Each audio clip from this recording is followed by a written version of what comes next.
Myself Sunita Gehlot with a new e-content topic, that is gifted children, प्रतिभाशाली बालक। जन्म के बाद यह देखा गया है कि सभी बालकों का शारीरिक, मानसिक, संवेगात्मक और सामाजिक विकास समान नहीं होता है, जबकि बालकों का गर्भकालीन विकास लगभग समान रूप से होता है। इस अंतर का कारण आनुवंशिकता और वातावरण की भिन्नता है। कोई बालक अधिक बुद्धिमान होता है तो कोई मूर्ख, किसी का व्यक्तित्व प्रतिभाशाली होता है तो किसी का निकृष्ट, कोई बहुत अधिक लोकप्रिय होता है तो कोई एकांत प्रिय। इस प्रकार कुछ बालक अपने आयु के बच्चों के समान होते हैं, किंतु कुछ आगे और कुछ पीछे। अतः जो बालक अपनी आयु समूह के मानदंडों के अनुसार शारीरिक, मानसिक, सामाजिक, शैक्षिक और संवेगात्मक तथा अन्य किसी क्षमता से कम या अधिक होता है या सामान्य व्यक्ति से भिन्न प्रकार की क्षमताएं रखता है, उसे विशिष्ट या असाधारण कहा जाता है, एक्सेप्शनल, जिसके बारे में हमने एक अपने टॉपिक में पढ़ा था। विशिष्ट या असाधारण शब्द ऐसे गुणों या ऐसे गुणों वाले व्यक्ति के लिए किया जाता है जो कि सामान्य व्यक्ति द्वारा प्रदर्शित उन्हीं गुणों से इस सीमा तक भिन्न होते हैं कि व्यक्ति विशेष की और उसके साथियों को ध्यान देना पड़ता है। इसके कारण ही उसकी व्यवहारिक प्रतिक्रियाएं तथा कार्य प्रभावित होते हैं। आज के हम इस टॉपिक में इन्हीं विशिष्ट बालकों में से प्रतिभाशाली बालक यानी गिफ्टेड चिल्ड्रन के बारे में पढ़ेंगे। Let's start.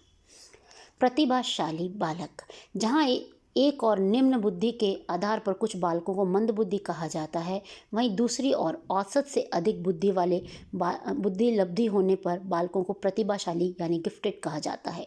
इनकी बुद्धि लब्धि 130 से 140 से अधिक होती है। प्रतिभाशाली बालक किसी देश, वर्ग, जाति या धर्म की देन नहीं है। प्रत्येक देश, वर्ग, जाति व समाज में प्रतिभाशाली बालक देखे जा सकते हैं। केवल बालक ही नहीं, बालिकाएं भी प्रतिभावान होती हैं। प्रतिभाशाली बालक सामान्य बच्चों से भिन्न होते हैं। इन बच्चों का स्वास्थ्य सामान्य की तुलना में अच्छा होता है, व्यक्तित्व आकर्षक होता है, समायोजन की क्षमता अधिक होती है, ईमानदार, परोपकारी, दयालु तथा सहृदय होते हैं, सूक्ष्म चिंतन में रुचि होती है, ध्यान केंद्रित करने की क्षमता भी अधिक होती है, नेतृत्व के गुण पाए जाते हैं, शब्द भंडार विस्तृत होता है, सीखने की क्षमता अधिक होती है, विभिन्न क्षेत्रों में इनकी उपलब्धियां भी अधिक होती है। ये बालक समाज का महत्वपूर्ण अंग होते हैं। किसी भी देश या समाज की प्रगति, उन्नति व विकास कुछ सीमा तक इन पर निर्भर करता है। अतः यह कहा जा सकता है कि प्रतिभाशाली बालक सामान्य बालकों से भिन्न व उच्च श्रेणी की बुद्धि लब्धि वाले होते हैं। समाज में इनका प्रतिशत बहुत कम होता है। प्रतिभाशाली होने के कारण इनका समायोजन अपनी उम्र के सामान्य बालकों के साथ नहीं हो पाता है। जब माता पिता, शिक्षक या समाज इनके साथ सामान्य बालकों की तरह ही व्यवहार करता है तो इनके विकास में बाधा पैदा होती है। अतः माता पिता, शिक्षक और समाज का यह दायित्व है कि प्रतिभाशाली बालकों की प्रतिभाओं को विकसित करने के लिए समुचित व्यवस्था करें। अब लेते हैं प्रतिभाशाली बालकों के प्रकार, काइंड्स ऑफ गिफ्टेड चिल्ड्रन। मनोवैज्ञानिकों ने प्रतिभाशाली बालकों को 2 भागों में वर्गीकृत किया है।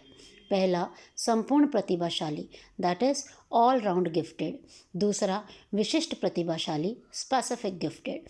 संपूर्ण प्रतिभाशाली बालक, ऑल राउंड गिफ्टेड बालक क्या होते हैं? संपूर्ण प्रतिभाशाली बालक वे होते हैं जिनकी बुद्धि लब्धि उच्च श्रेणी की होती है तथा वे सभी विषयों तथा कार्यों में समान रुचि लेते हैं तथा उत्कृष्ट होते हैं। उनके लिए कोई भी कार्य या विषय कम या अधिक महत्वपूर्ण नहीं होता है। विशिष्ट प्रतिभाशाली बालक, स्पेसिफिक गिफ्टेड चिल्ड्रन। इन बालकों की बुद्धि लब्धि तो उच्च श्रेणी की होती है, किंतु ये सभी विषयों व कार्यों में समान रुचि नहीं लेते हैं, अपितु किसी विशेष क्षेत्र में अधिक प्रतिभा रखते हैं, जैसे संगीत, चित्रकला, हस्तकला, गणित, विज्ञान आदि अन्य विषय में ये साधारण होते हैं। प्रतिभाशाली, ये था प्रकार। अब लेते हैं प्रतिभाशाली बालकों की विशेषताएं, कैरेक्टरिस्टिक्स ऑफ गिफ्टेड चिल्ड्रन। प्रतिभाशाली बालकों में सामान्य बालकों की तुलना में कुछ विशेष गुण पाए जाते हैं जो निम्नलिखित हैं। पहला, उच्च वंश परंपरा। वैज्ञानिकों द्वारा प्रतिभाशाली बालकों पर किए गए अध्ययनों के पश्चात यह निष्कर्ष निकाला गया है कि प्रतिभाशाली बालक किसी वर्ग विशेष या जाति के नहीं होते हैं, कि अपितु अच्छी पारिवारिक पृष्ठभूमि तथा उच्च वंश परंपरा वाले बालक होते हैं। इन बालकों के परिवारों में कई पीढ़ियों में लगातार महान व्यक्ति ही होते हैं। अतः देखा गया है कि प्रतिभाशाली बालक अपेक्षाकृत अच्छी पारिवारिक पृष्ठभूमि वाले होते हैं, किंतु कभी कभी निम्न और मध्यम कोटि के परिवारों में भी ऐसे बालक देखे गए हैं। प्रतिभाशाली बालक और वंश परंपरा के संबंध में गॉल्टन ने सुप्रसिद्ध वकीलों, साहित्यकारों, कलाकारों, वैज्ञानिकों, न्यायाधीशों तथा मंत्रियों के परिवारों और उनके निकट संबंधियों का अध्ययन किया और निष्कर्ष निकाला कि व्यक्ति की बुद्धि तथा अन्य मानसिक योग्यताओं पर वंशानुक्रम का प्रभाव पड़ता है।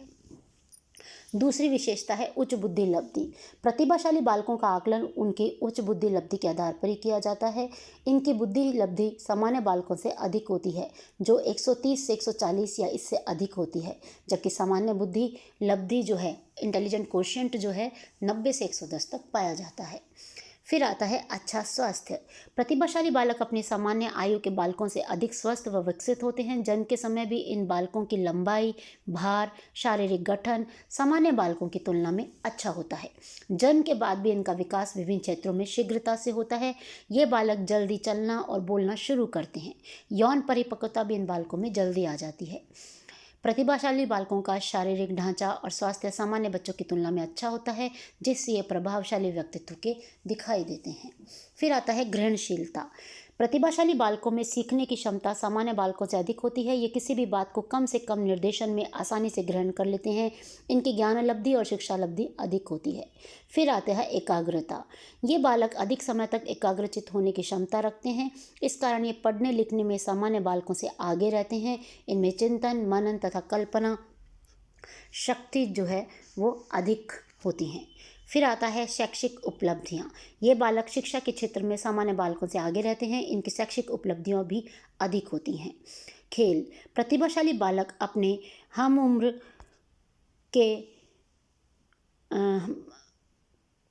उम्र के बच्चों के साथ खेलना पसंद नहीं करते हैं।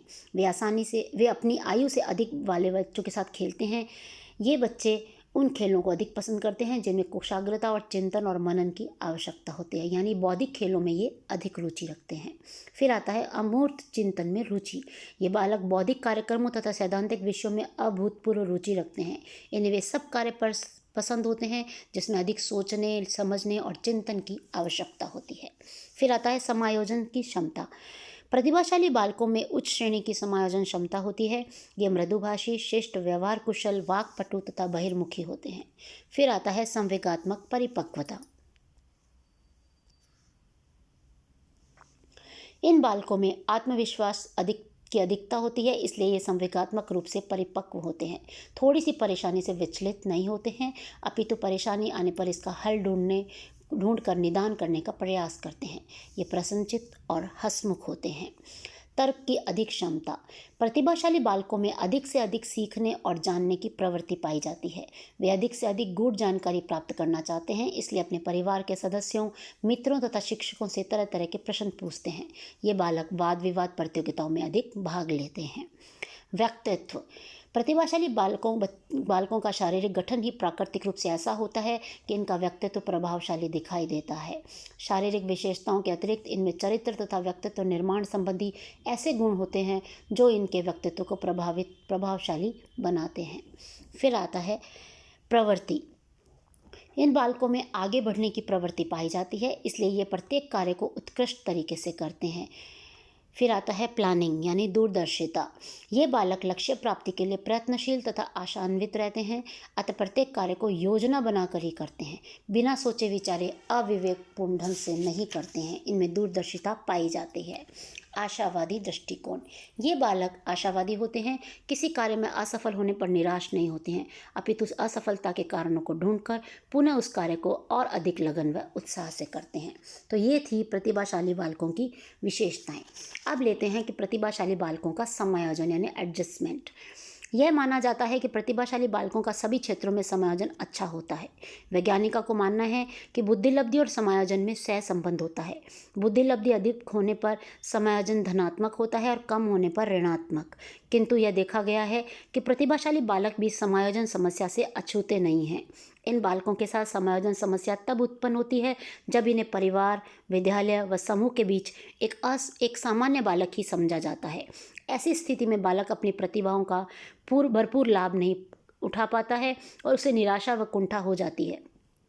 इस स्थिति में उसे परिवार, विद्यालय तथा समाज सभी जगह समायोजन करना पड़ता है। अब लेते हैं इनके समायोजन किस किस जगह पे इनको करना पड़ता है। परिवार में समायोजन।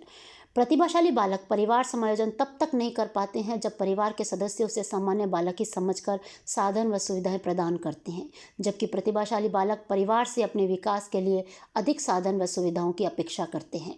प्रतिभाशाली बालक जिज्ञासु प्रवृत्ति के होते हैं। वे अपने माता पिता से अपने आयु से अधिक आयु के बालकों के समान प्रश्न पूछते हैं, तर्क करते हैं। जब माता पिता द्वारा पूछने पर उन्हें डांटा जाता है और उनकी समस्याओं का समाधान नहीं किया जाता तो वे तनावयुक्त रहने लगते हैं। ये बालक स्वतंत्र रूप से कार्य करना चाहते हैं, लेकिन जब इनके कार्यों में अनावश्यक हस्तक्षेप किया जाता है और इनकी इच्छाओं की पूर्ति का पर्याप्त अवसर नहीं दिया जाता है तो बालकों का माता पिता तथा परिवार के साथ धनात्मक संबंध स्थापित नहीं हो पाता है। अधिक निराशा व कुंठा होने पर ये बालक निषेधात्मक व्यवहार भी करने लगते हैं। फिर आता है विद्यालय में समायोजन। विद्यालय में जब इन बालकों को शिक्षक और सहपाठी अच्छी तरह से समझ नहीं पाते हैं, सहपाठी उनकी प्रतिभा का मजाक उड़ाते हैं, उन्हें किताबी कीड़ा कहकर संबोधित करते हैं, तो उन्हें अपनी प्रतिभा खराब लगने लगती है। ये बालक अपने शिक्षकों से तरह तरह के प्रश्न पूछते हैं। शिक्षक द्वारा जब उन्हें डांट कर बैठा दिया जाता है तो इन बालकों के मन में शिक्षकों के प्रति अनादर का भाव उत्पन्न होता है। ऐसी स्थिति में ये बालक स्कूल नहीं जाना चाहते तथा सहपाठियों से लड़ाई झगड़ा करते हैं। फिर आता है सामाजिक समायोजन। प्रतिभाशाली बालकों को सामाजिक समायोजन में भी समस्याओं का सामना करना पड़ता है। ये बालक अपनी से बड़ी उम्र के बालकों के साथ खेलना चाहते हैं और जब उनके साथ खेलते हैं तो बड़े बालक उनसे हार जाते हैं और वे उन्हें अपने साथ खिलाना पसंद नहीं करते हैं। ऐसी स्थिति में उनके सामने ये समस्या रहती है कि वे किसे अपना मित्र बनाएं। उनके मित्र कम रहते हैं। इसके अतिरिक्त ये बालक बौद्धिक क्षमता वाले खेलों को पसंद करते हैं, जबकि सामान्य बालक हल्के फुल्के मनोरंजनात्मक खेलों को। प्रतिभाशाली बालकों में प्रभुत्व, नेतृत्व और प्रतिनिधित्व का गुण पाया जाता है। जब वे अपने से बड़े उम्र के बालकों के साथ खेलते हैं तो वहाँ इनका नेतृत्व और प्रतिनिधित्व को कोई स्वीकार नहीं करता है, अतः ये बालक समाज से विमुख होने लगते हैं। अब आता है अभिभावकों की भूमिका। प्रतिभाशाली बालकों की समायोजन समस्या का निराकरण में अभिभावकों की क्या भूमिका रहती है। जब बालकों को यह ज्ञात हो जाता है कि उनका बालक प्रतिभाशाली है तो उन्हें सर्वप्रथम अपने बालक की जिज्ञासाओं को संतुष्ट करना चाहिए। यदि वह स्वतंत्र रूप से कोई कार्य करना चाहता है तो इसके लिए उसे पर्याप्त स्वतंत्रता देनी चाहिए। उसे वे सभी साधन और सुविधाएं प्रदान करनी चाहिए जो उसकी प्रतिभाओं के विकास में सहायक हो। समय समय पर उसकी प्रशंसा करनी चाहिए तथा उसे ऐसे खेल ला कर देनी चाहिए जिससे उसकी बौद्धिक क्षमताओं का विकास हो। तो यह थी अभिभावकों की भूमिका। अब आता है समस्याओं का निराकरण कैसे हो। पहला है अलग कक्षाओं की व्यवस्था। ये बालक जल्दी सीखते हैं, अतः इन्हें सामान्य बालकों के साथ नहीं पढ़ाना चाहिए। इनके लिए अलग विद्यालयों की व्यवस्था होनी चाहिए। यदि अलग विद्यालयों की व्यवस्था न की जा सके तो सामान्य विद्यालयों में ही इन बालकों की कुछ कक्षाएं अलग होनी चाहिए। अलग कक्षाओं से तात्पर्य यह है नहीं है कि ये समाज से अलग हो जाएं, बल्कि इन्हें उनके अनुसार के पाठ्यक्रम के अनुसार पढ़ाना चाहिए। दूसरा है विस्तृत पाठ्यक्रम। प्रतिभाशाली बालकों का पाठ्यक्रम सामान्य बालकों से पृथक होना चाहिए। इनके पाठ्यक्रम में जटिल विषयों को अधिक मात्रा में सम्मिलित करना चाहिए। फिर आता है प्रोन्नति में शिक्षा यानी शीघ्रता, प्रमोशन। यदि प्रतिभाशाली बालकों को सामान्य बालकों के साथ पढ़ाया जाता है तो उन्हें एक शिक्षण सत्र में 2 बार प्रोन्नत कर देना चाहिए, जिससे उनकी क्षमताओं को विकसित होने का अवसर मिलता रहे। फिर है व्यक्तिगत शिक्षण है, ये विकर्षण नहीं है। शिक्षकों द्वारा व्यक्तिगत शिक्षण। शिक्षकों को चाहिए कि वह कक्षा के प्रतिभाशाली बालकों को अतिरिक्त समय देकर उसकी समस्याओं का समाधान करे और उसकी प्रतिभाओं का विकास करे। फिर है वाचनालय एवं पुस्तकालय सुविधा। इन बच्चों के लिए विद्यालय में पुस्तकालय और वाचनालय की विशेष सुविधा होनी चाहिए ताकि वे अपनी रुचि की पुस्तकें, पत्रिकाएं और अखबार आदि पढ़कर ज्ञानार्जन कर सकें। फिर है अतिरिक्त सहगामी क्रियाओं की व्यवस्था।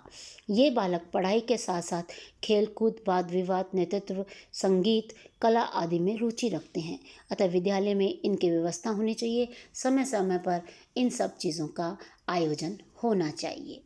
फिर आता है प्रोत्साहन और पुरस्कार। ऐसे बालकों को विद्यालय, परिवार तथा समाज द्वारा सम्मान, पुरस्कार, छात्रवृत्ति तथा उत्तरदायित्व पद प्रदान कर प्रोत्साहन देना चाहिए ताकि उनका आत्मविश्वास बना रहे। प्रतिभाशाली बालक किसी समाज, देश व राष्ट्र का गौरव होते हैं तथा देश की प्रगति में महत्वपूर्ण योगदान देते हैं। अतः परिवार, समाज और विद्यालय का यह दायित्व है कि इन बालकों में समायोजन संबंधी दोष उत्पन्न न होने दें तथा इनकी प्रतिभाओं के विकास में अपना महत्वपूर्ण योगदान दें। इसी के साथ यह टॉपिक जो है प्रतिभाशाली बालक यहीं पर समाप्त होता है। आशा है कि आपने इसे अच्छे से जाना और समझा होगा। धन्यवाद।